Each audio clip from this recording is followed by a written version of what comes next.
Carta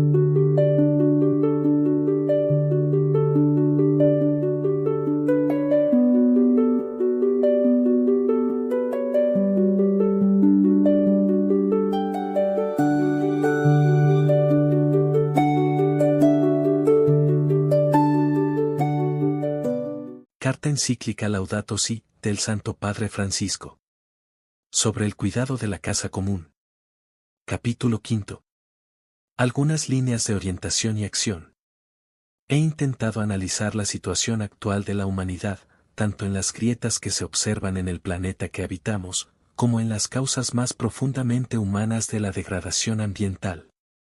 Si bien esa contemplación de la realidad en sí misma ya nos indica la necesidad de un cambio de rumbo y nos sugiere algunas acciones, intentemos ahora delinear grandes caminos de diálogo que nos ayuden a salir de la espiral de autodestrucción en la que nos estamos sumergiendo.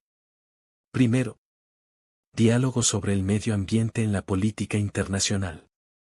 Desde mediados del siglo pasado, y superando muchas dificultades, se ha ido afirmando la tendencia a concebir el planeta como patria y la humanidad como pueblo que habita una casa de todos.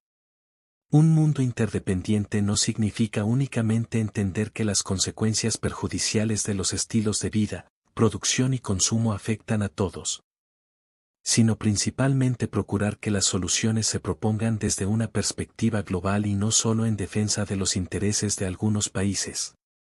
La interdependencia nos obliga a pensar en un solo mundo, en un proyecto común. Pero la misma inteligencia que se utilizó para un enorme desarrollo tecnológico no logra encontrar formas eficientes de gestión internacional en orden a resolver las graves dificultades ambientales y sociales. Para afrontar los problemas de fondo, que no pueden ser resueltos por acciones de países aislados, es indispensable un consenso mundial que lleve, por ejemplo, a programar una agricultura sostenible y diversificada, a desarrollar formas renovables y poco contaminantes de energía, a fomentar una mayor eficiencia energética, a promover una gestión más adecuada de los recursos forestales y marinos, a asegurar a todos el acceso al agua potable.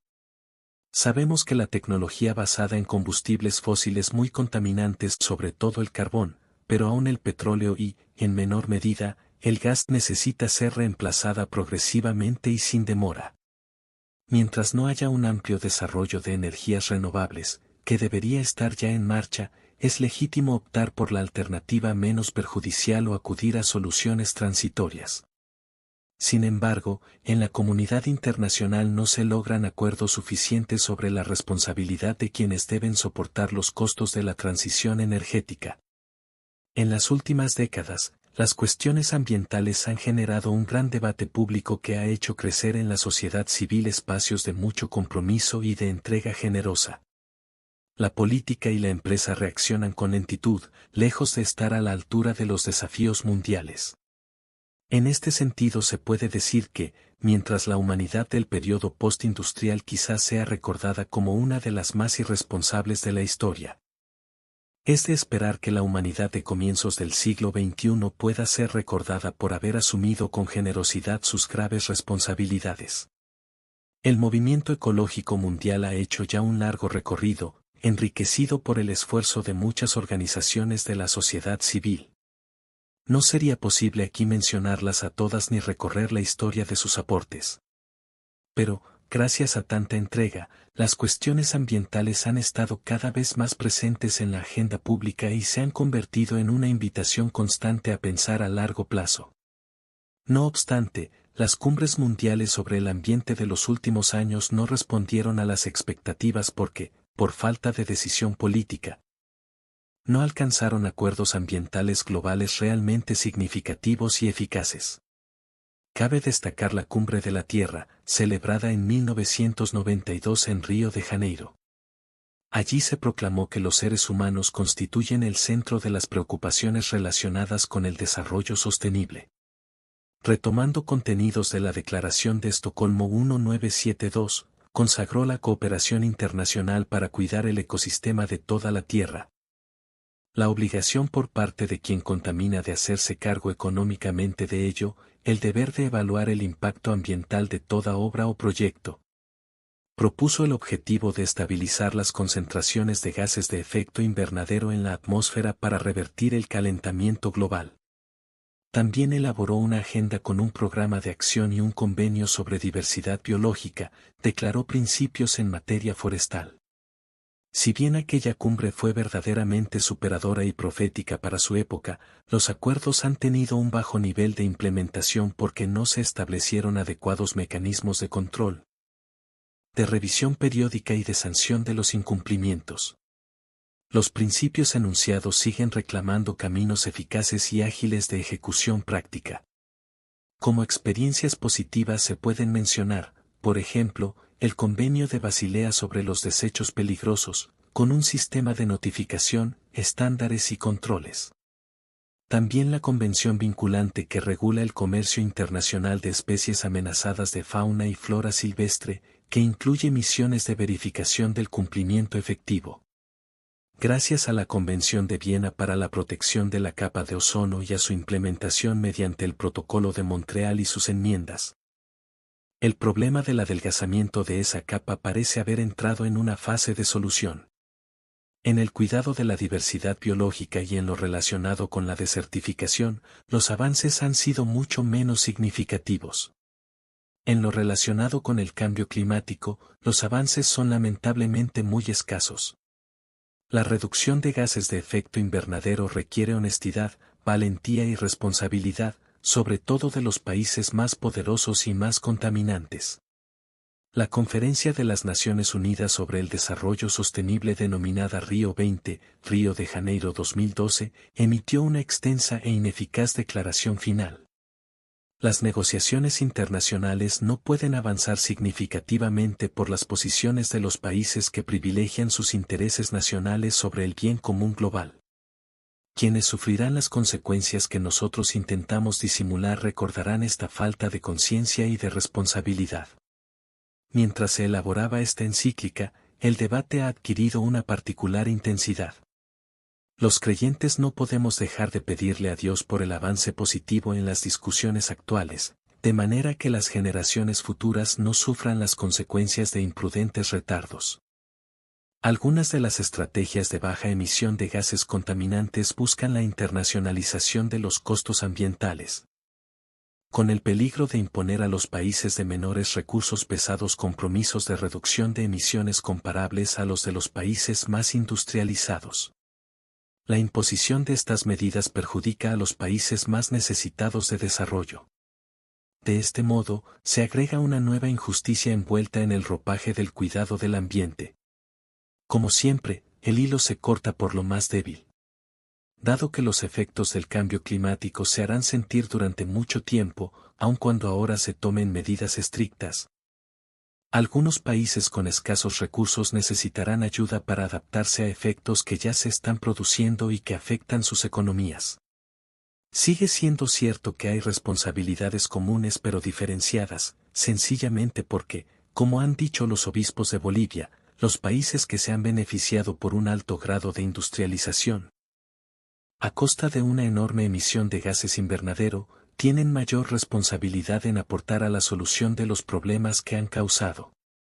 La estrategia de compraventa de bonos de carbono puede dar lugar a una nueva forma de especulación, y no servir para reducir la emisión global de gases contaminantes.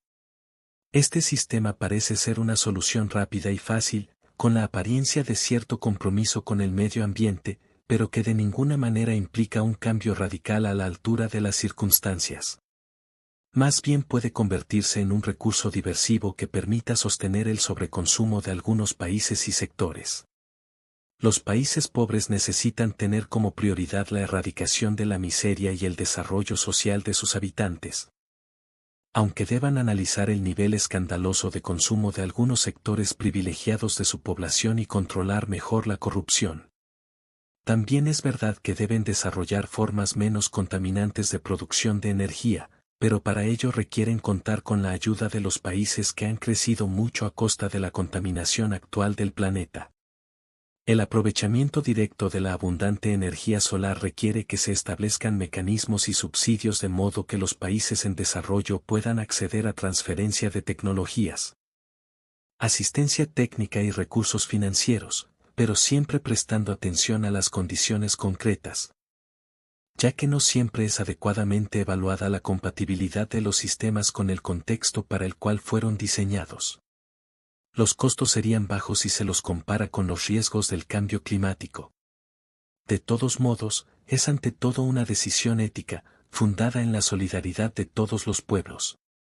Urgen acuerdos internacionales que se cumplan, dada la fragilidad de las instancias locales para intervenir de modo eficaz. Las relaciones entre estados deben resguardar la soberanía de cada uno, pero también establecer caminos consensuados para evitar catástrofes locales que terminarían afectando a todos. Hacen falta marcos regulatorios globales que impongan obligaciones y que impidan acciones intolerables, como el hecho de que empresas o países poderosos expulsen a otros países residuos e industrias altamente contaminantes. Mencionemos también el sistema de gobernanza de los océanos. Pues, si bien hubo diversas convenciones internacionales y regionales, la fragmentación y la ausencia de severos mecanismos de reglamentación, control y sanción terminan minando todos los esfuerzos. El creciente problema de los residuos marinos y la protección de las áreas marinas más allá de las fronteras nacionales continúa planteando un desafío especial. En definitiva, necesitamos un acuerdo sobre los regímenes de gobernanza para toda la gama de los llamados bienes comunes globales. La misma lógica que dificulta tomar decisiones drásticas para invertir la tendencia al calentamiento global es la que no permite cumplir con el objetivo de erradicar la pobreza. Necesitamos una reacción global más responsable, que implica encarar al mismo tiempo la reducción de la contaminación y el desarrollo de los países y regiones pobres.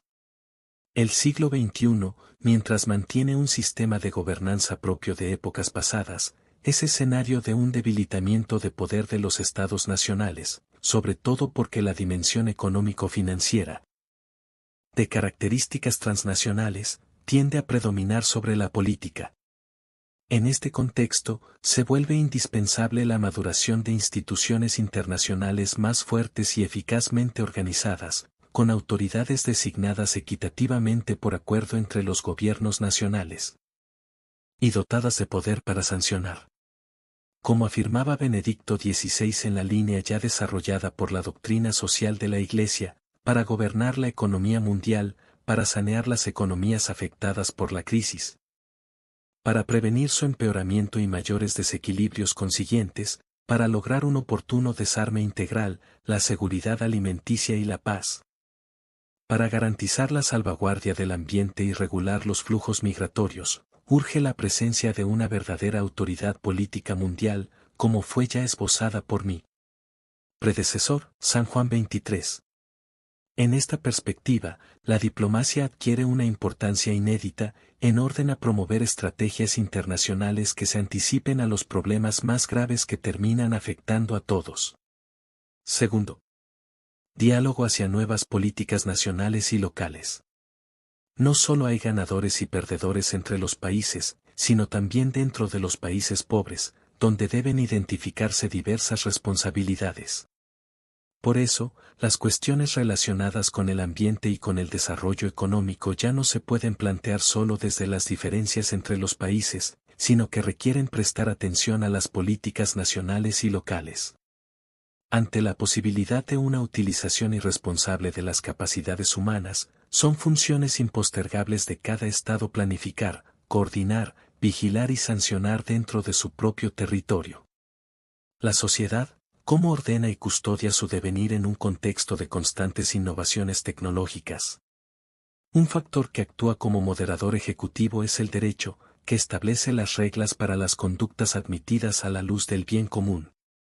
Los límites que debe imponer una sociedad sana, madura y soberana se asocian con previsión y precaución, regulaciones adecuadas, vigilancia de la aplicación de las normas, control de la corrupción, acciones de control operativo sobre los efectos emergentes no deseados de los procesos productivos, e intervención oportuna ante riesgos inciertos o potenciales.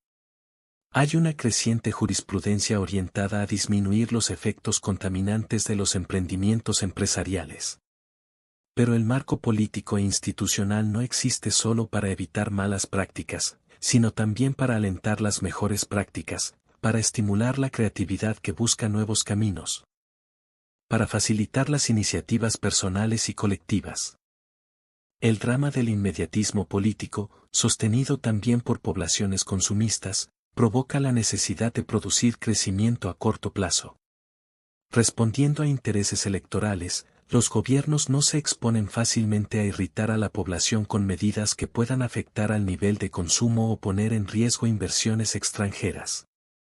La miopía de la construcción de poder detiene la integración de la agenda ambiental con mirada amplia en la agenda pública de los gobiernos.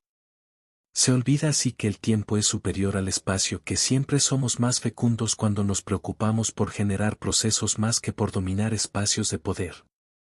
La grandeza política se muestra cuando, en momentos difíciles, se obra por grandes principios y pensando en el bien común a largo plazo. Al poder político le cuesta mucho asumir este deber en un proyecto de nación. En algunos lugares, se están desarrollando cooperativas para la explotación de energías renovables que permiten el autoabastecimiento local e incluso la venta de excedentes. Este sencillo ejemplo indica que, mientras el orden mundial existente se muestra impotente para asumir responsabilidades, la instancia local puede hacer una diferencia. Pues allí se puede generar una mayor responsabilidad, un fuerte sentido comunitario, una especial capacidad de cuidado y una creatividad más generosa, un entrañable amor a la propia tierra. Así como se piensa en lo que se deja a los hijos y a los nietos. Estos valores tienen un arraigo muy hondo en las poblaciones aborígenes. Dado que el derecho a veces se muestra insuficiente debido a la corrupción, se requiere una decisión política presionada por la población. La sociedad, a través de organismos no gubernamentales y asociaciones intermedias, debe obligar a los gobiernos a desarrollar normativas, procedimientos y controles más rigurosos. Si los ciudadanos no controlan al poder político nacional, regional y municipal, tampoco es posible un control de los daños ambientales. Por otra parte, las legislaciones de los municipios pueden ser más eficaces si hay acuerdos entre poblaciones vecinas para sostener las mismas políticas ambientales. No se puede pensar en recetas uniformes, porque hay problemas y límites específicos de cada país o región. También es verdad que el realismo político puede exigir medidas y tecnologías de transición, siempre que estén acompañadas del diseño y la aceptación de compromisos graduales vinculantes. Pero en los ámbitos nacionales y locales siempre hay mucho por hacer, como promover las formas de ahorro de energía. Esto implica favorecer formas de producción industrial con máxima eficiencia energética y menos cantidad de materia prima, quitando del mercado los productos que son poco eficaces desde el punto de vista energético o que son más contaminantes. También podemos mencionar una buena gestión del transporte o formas de construcción y de saneamiento de edificios que reduzcan su consumo energético y su nivel de contaminación. Por otra parte, la acción política local puede orientarse a la modificación del consumo, al desarrollo de una economía de residuos y de reciclaje, a la protección de especies y a la programación de una agricultura diversificada con rotación de cultivos. Es posible alentar el mejoramiento agrícola de regiones pobres mediante inversiones en infraestructuras rurales, en la organización del mercado local o nacional, en sistemas de riego, en el desarrollo de técnicas agrícolas sostenibles. Se pueden facilitar formas de cooperación o de organización comunitaria que defiendan los intereses de los pequeños productores y preserven los ecosistemas locales de la depredación. Es tanto lo que sí se puede hacer. Es indispensable la continuidad, porque no se pueden modificar las políticas relacionadas con el cambio climático y la protección del ambiente cada vez que cambia un gobierno. Los resultados requieren mucho tiempo, y suponen costos inmediatos con efectos que no podrán ser mostrados dentro del actual periodo de gobierno. Por eso, sin la presión de la población y de las instituciones siempre habrá resistencia a intervenir, más aún cuando haya urgencias que resolver. Que un político asuma estas responsabilidades con los costos que implican, no responde a la lógica eficientista e inmediatista de la economía y de la política actual, pero si se atreve a hacerlo, volverá a reconocer la dignidad que Dios le ha dado como humano y dejará tras su paso por esta historia un testimonio de generosa responsabilidad. Hay que conceder un lugar preponderante a una sana política, capaz de reformar las instituciones, coordinarlas y dotarlas de mejores prácticas, que permitan superar presiones e inercias viciosas. Sin embargo, hay que agregar que los mejores mecanismos terminan sucumbiendo cuando faltan los grandes fines, los valores. Una comprensión humanista y rica de sentido que otorguen a cada sociedad una orientación noble y generosa. Tercero. Diálogo y transparencia en los procesos decisionales. La previsión del impacto ambiental de los emprendimientos y proyectos requiere procesos políticos transparentes y sujetos al diálogo, mientras la corrupción, que esconde el verdadero impacto ambiental de un proyecto a cambio de favores, suele llevar a acuerdos espurios que evitan informar y debatir ampliamente. Un estudio del impacto ambiental no debería ser posterior a la elaboración de un proyecto productivo o de cualquier política, plan o programa a desarrollarse. Tiene que insertarse desde el principio y elaborarse de modo interdisciplinario, transparente e independiente de toda presión económica o política. Debe conectarse con el análisis de las condiciones de trabajo y de los posibles efectos en la salud física y mental de las personas, en la economía local, en la seguridad. Los resultados económicos podrán así deducirse de manera más realista. Teniendo en cuenta los escenarios posibles y eventualmente previendo la necesidad de una inversión mayor para resolver efectos indeseables que puedan ser corregidos. Siempre es necesario alcanzar consensos entre los distintos actores sociales, que pueden aportar diferentes perspectivas, soluciones y alternativas. Pero en la mesa de discusión deben tener un lugar privilegiado los habitantes locales, quienes se preguntan por lo que quieren para ellos y para sus hijos. Y pueden considerar los fines que trascienden el interés económico inmediato. Hay que dejar de pensar en intervenciones sobre el ambiente para dar lugar a políticas pensadas y discutidas por todas las partes interesadas. La participación requiere que todos sean adecuadamente informados de los diversos aspectos y de los diferentes riesgos y posibilidades, y no se reduce a la decisión inicial sobre un proyecto, sino que implica también acciones de seguimiento o monitorización constante.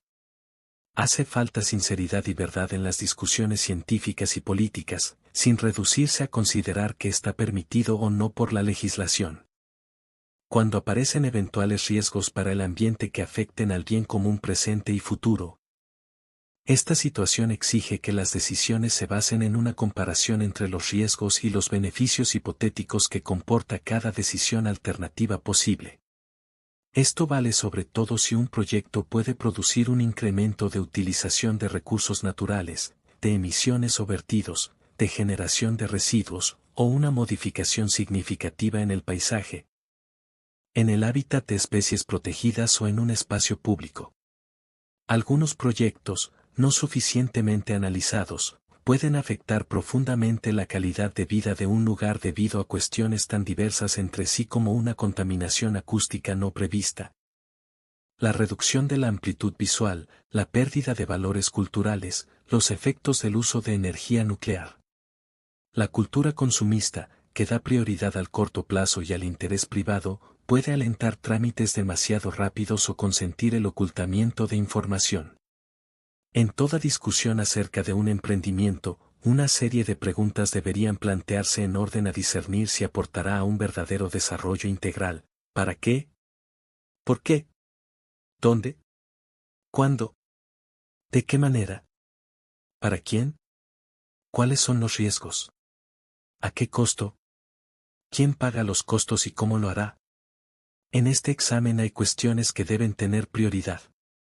Por ejemplo, sabemos que el agua es un recurso escaso e indispensable y es un derecho fundamental que condiciona el ejercicio de otros derechos humanos. Eso es indudable y supera todo análisis de impacto ambiental de una región. En la Declaración de Río de 1992, se sostiene que, cuando haya peligro de daño grave o irreversible, la falta de certeza científica absoluta no deberá utilizarse como razón para postergar la adopción de medidas eficaces que impidan la degradación del medio ambiente. Este principio precautorio permite la protección de los más débiles, que disponen de pocos medios para defenderse y para aportar pruebas irrefutables. Si la información objetiva lleva a prever un daño grave e irreversible, aunque no haya una comprobación indiscutible, cualquier proyecto debería detenerse o modificarse. Así se invierte el peso de la prueba, ya que en estos casos hay que aportar una demostración objetiva y contundente de que la actividad propuesta no va a generar daños graves al ambiente o a quienes lo habitan. Esto no implica oponerse a cualquier innovación tecnológica que permita mejorar la calidad de vida de una población. Pero en todo caso debe quedar en pie que la rentabilidad no puede ser el único criterio a tener en cuenta y que, en el momento en que aparezcan nuevos elementos de juicio a partir de la evolución de la información, debería haber una nueva evaluación con participación de todas las partes interesadas. El resultado de la discusión podría ser la decisión de no avanzar en un proyecto, pero también podría ser su modificación o el desarrollo de propuestas alternativas. Hay discusiones sobre cuestiones relacionadas con el ambiente donde es difícil alcanzar consensos. Una vez más expreso que la Iglesia no pretende definir las cuestiones científicas ni sustituir a la política, pero invito a un debate honesto y transparente, para que las necesidades particulares o las ideologías no afecten al bien común. Cuarto.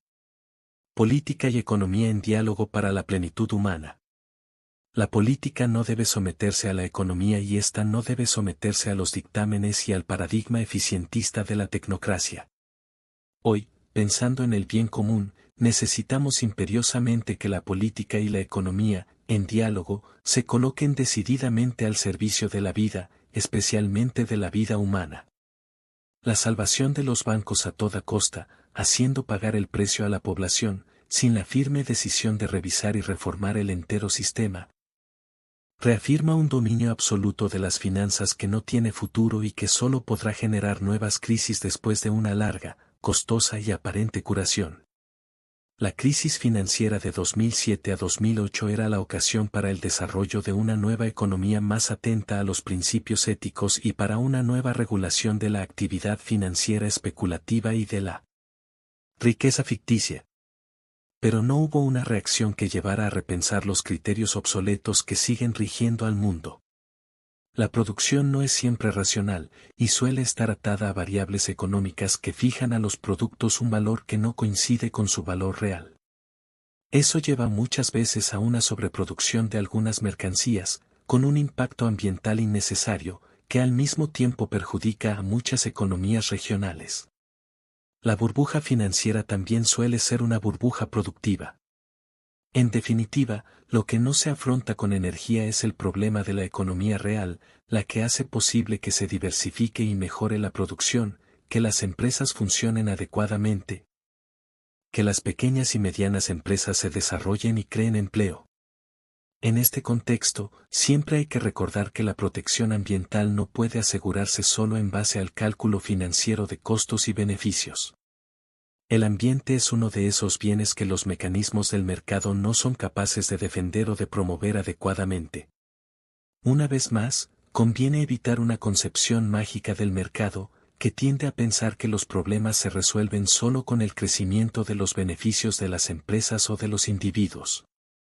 ¿Es realista esperar que quien se obsesiona por el máximo beneficio se detenga a pensar en los efectos ambientales que dejará a las próximas generaciones?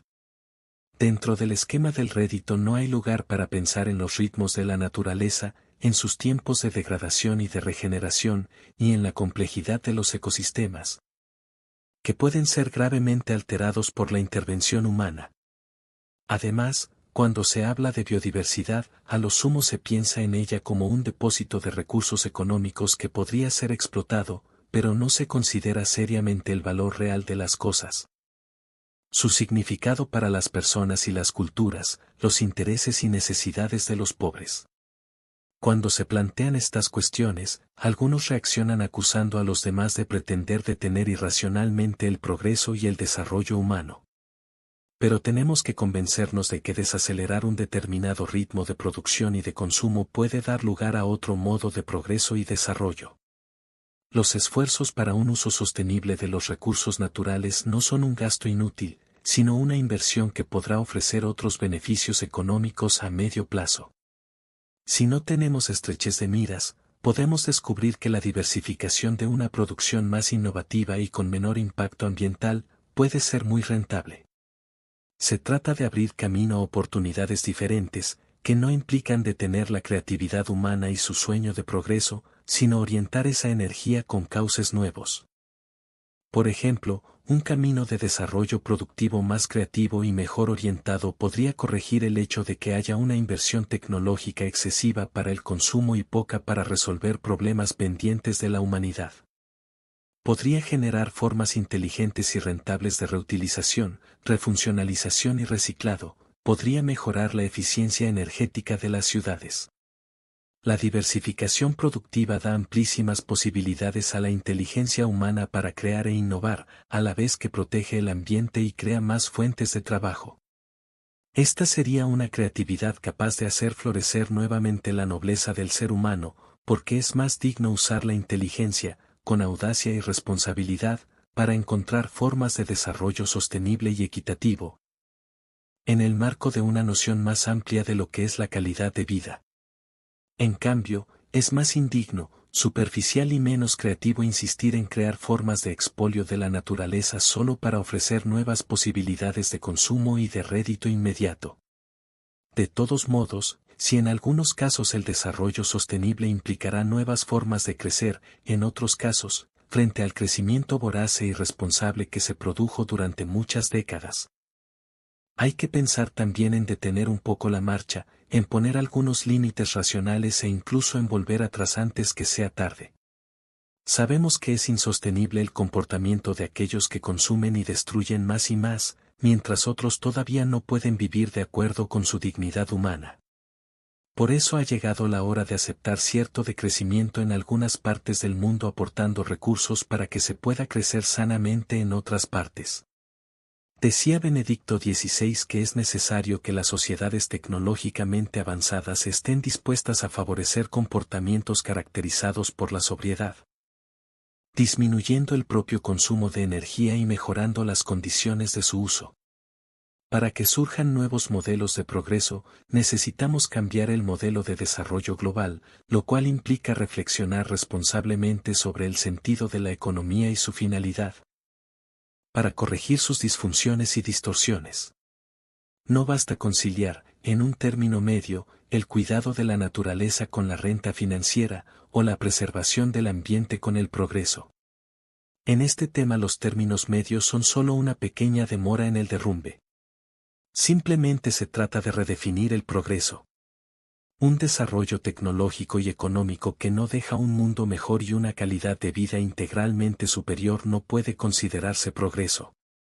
Por otra parte, muchas veces la calidad real de la vida de las personas disminuye por el deterioro del ambiente, la baja calidad de los mismos productos alimenticios o el agotamiento de algunos recursos. En el contexto de un crecimiento de la economía. En este marco, el discurso del crecimiento sostenible suele convertirse en un recurso diversivo y exculpatorio que absorbe valores del discurso ecologista dentro de la lógica de las finanzas y de la tecnocracia. Y la responsabilidad social y ambiental de las empresas suele reducirse a una serie de acciones de marketing e imagen. El principio de maximización de la ganancia, que tiende a aislarse de toda otra consideración, es una distorsión conceptual de la economía. Si aumenta la producción, interesa poco que se produzca a costa de los recursos futuros o de la salud del ambiente. Si la tala de un bosque aumenta la producción, nadie mide en ese cálculo la pérdida que implica desertificar un territorio, dañar la biodiversidad o aumentar la contaminación. Es decir, las empresas obtienen ganancias calculando y pagando una parte ínfima de los costos. Solo podría considerarse ético un comportamiento en el cual los costes económicos y sociales que se derivan del uso de los recursos ambientales comunes se reconozcan de manera transparente y sean sufragados totalmente por aquellos que se benefician, y no por otros o por las futuras generaciones. La racionalidad instrumental, que solo aporta un análisis estático de la realidad en función de necesidades actuales, está presente tanto cuando quien asigna los recursos es el mercado como cuando lo hace un Estado planificador. ¿Qué ocurre con la política? Recordemos el principio de subsidiariedad, que otorga libertad para el desarrollo de las capacidades presentes en todos los niveles, pero al mismo tiempo exige más responsabilidad por el bien común a quien tiene más poder. Es verdad que hoy algunos sectores económicos ejercen más poder que los mismos estados. Pero no se puede justificar una economía sin política, que sería incapaz de propiciar otra lógica que rija los diversos aspectos de la crisis actual. La lógica que no permite prever una preocupación sincera por el ambiente es la misma que vuelve imprevisible una preocupación por integrar a los más frágiles. Porque en el vigente modelo exitista y privatista no parece tener sentido invertir para que los lentos, débiles o menos dotados puedan abrirse camino en la vida. Necesitamos una política que piense con visión amplia y que lleve adelante un replanteo integral, incorporando en un diálogo interdisciplinario los diversos aspectos de la crisis. Muchas veces la misma política es responsable de su propio descrédito, por la corrupción y por la falta de buenas políticas públicas. Si el Estado no cumple su rol en una región, algunos grupos económicos pueden aparecer como benefactores y detentar el poder real, sintiéndose autorizados a no cumplir ciertas normas. Hasta dar lugar a diversas formas de criminalidad organizada, trata de personas, narcotráfico y violencia muy difíciles de erradicar. Si la política no es capaz de romper una lógica perversa, y también queda subsumida en discursos empobrecidos, seguiremos sin afrontar los grandes problemas de la humanidad. Una estrategia de cambio real exige repensar la totalidad de los procesos, ya que no basta con incluir consideraciones ecológicas superficiales mientras no se cuestione la lógica subyacente en la cultura actual. Una sana política debería ser capaz de asumir este desafío. La política y la economía tienden a culparse mutuamente por lo que se refiere a la pobreza y a la degradación del ambiente. Pero lo que se espera es que reconozcan sus propios errores y encuentren formas de interacción orientadas al bien común. Mientras unos se desesperan solo por el rédito económico y otros se obsesionan solo por conservar o acrecentar el poder. Lo que tenemos son guerras o acuerdos espurios donde lo que menos interesa a las dos partes es preservar el ambiente y cuidar a los más débiles. Aquí también vale que la unidad es superior al conflicto. Quinto. Las religiones en el diálogo con las ciencias. No se puede sostener que las ciencias empíricas explican completamente la vida, el entramado de todas las criaturas y el conjunto de la realidad. Eso sería sobrepasar indebidamente sus confines metodológicos limitados. Si se reflexiona con ese marco cerrado, desaparecen la sensibilidad estética, la poesía, y aún la capacidad de la razón para percibir el sentido y la finalidad de las cosas. Quiero recordar que los textos religiosos clásicos pueden ofrecer un significado para todas las épocas, tienen una fuerza motivadora que abre siempre nuevos horizontes. ¿Es razonable y culto relegarlos a la oscuridad, solo por haber surgido en el contexto de una creencia religiosa? En realidad, es ingenuo pensar que los principios éticos puedan presentarse de un modo puramente abstracto, desligados de todo contexto. Y el hecho de que aparezcan con un lenguaje religioso no les quita valor alguno en el debate público. Los principios éticos que la razón es capaz de percibir pueden reaparecer siempre bajo distintos ropajes y expresados con lenguajes diversos, incluso religiosos. Por otra parte, cualquier solución técnica que pretendan aportar la ciencia será impotente para resolver los graves problemas del mundo si la humanidad pierde su rumbo. Si se olvidan las grandes motivaciones que hacen posible la convivencia, el sacrificio, la bondad. En todo caso, habrá que interpelar a los creyentes a ser coherentes con su propia fe y a no contradecirla con sus acciones. Habrá que reclamarles que vuelvan a abrirse a la gracia de Dios y a beber en lo más hondo de sus propias convicciones sobre el amor, la justicia y la paz.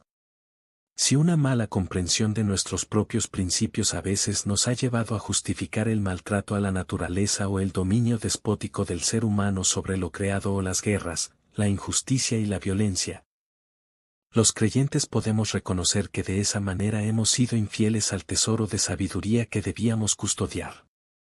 Muchas veces los límites culturales de diversas épocas han condicionado esa conciencia del propio acervo ético y espiritual.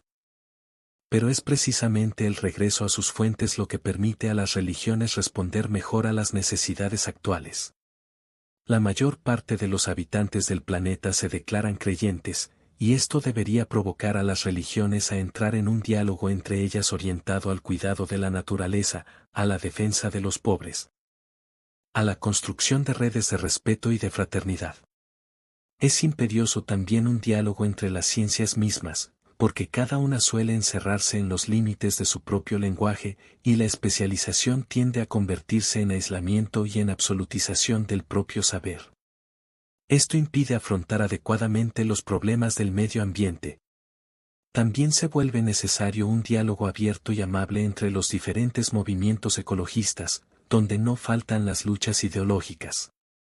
La gravedad de la crisis ecológica nos exige a todos pensar en el bien común y avanzar en un camino de diálogo que requiere paciencia, ascesis y generosidad, recordando siempre que la realidad es superior a la idea.